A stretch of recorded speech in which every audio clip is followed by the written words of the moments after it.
Hey kids, this is the Taste from Kids Reading Corner 207, and today I'm going to read Miss Spider's Tea Party by David Kirk.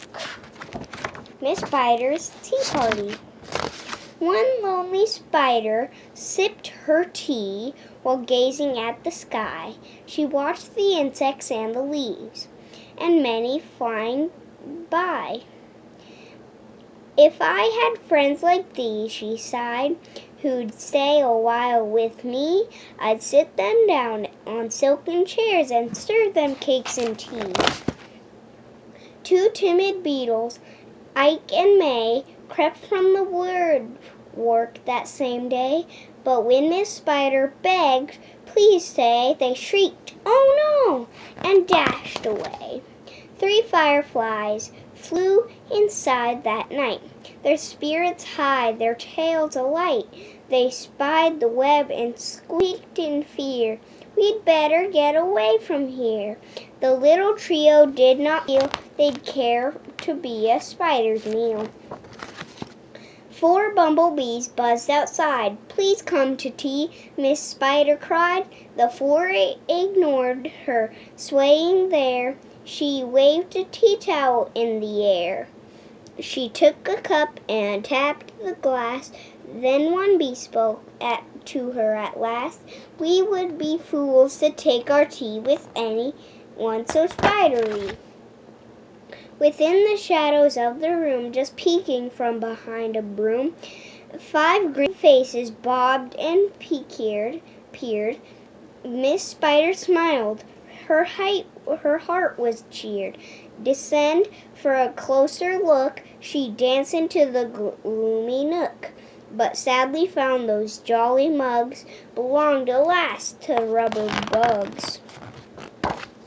Some ants strode in, they numbered 6, but ants with spiders will not mix. She brewed them tea from hips of roses.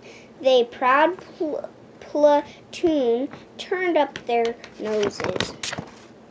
A fine bouquet counseled its prizes of 7 dainty butterflies, but Miss Spider, watching from the wall, was not aware of them at all.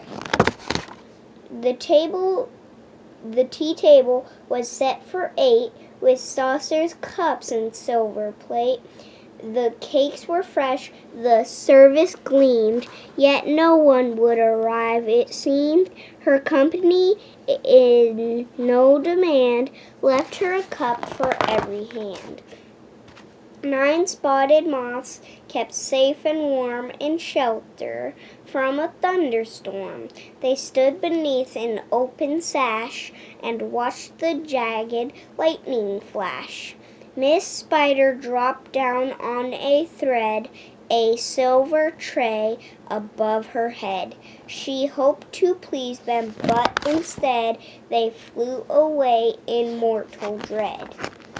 "They've left me all alone," she cried. She dabbed her eyes and sadly sighed. "It's plain no bug will ever stay." Her tears splashed down upon the tray. 10 tiny steaming cups of tea were perched atop her trembling knee. She sipped and sobbed, then heard a cough, and turned to see a small wet moth, a fragile thing so soaked by rain, his wings too damp to fly again.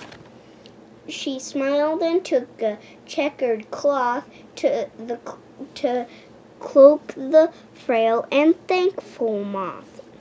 They talked and snacked on tea and pie until his tiny wings were dry. Then, lifting him again with tender care, she tossed him gently in the air.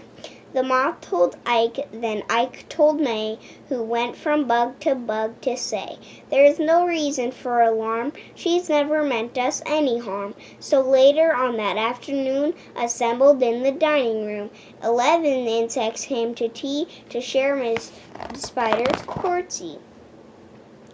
12 tender violets in a vase, presented at Miss Spider's place. Set by her chair so neatly spun, she munched the blossoms one by one. Her friends were glad to watch her feast upon the floral centerpiece. It was a great relief to see she ate just flowers and drank just tea.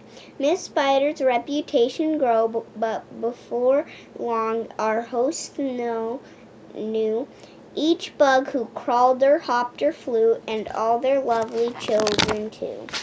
The end. Thanks for listening, and read lots.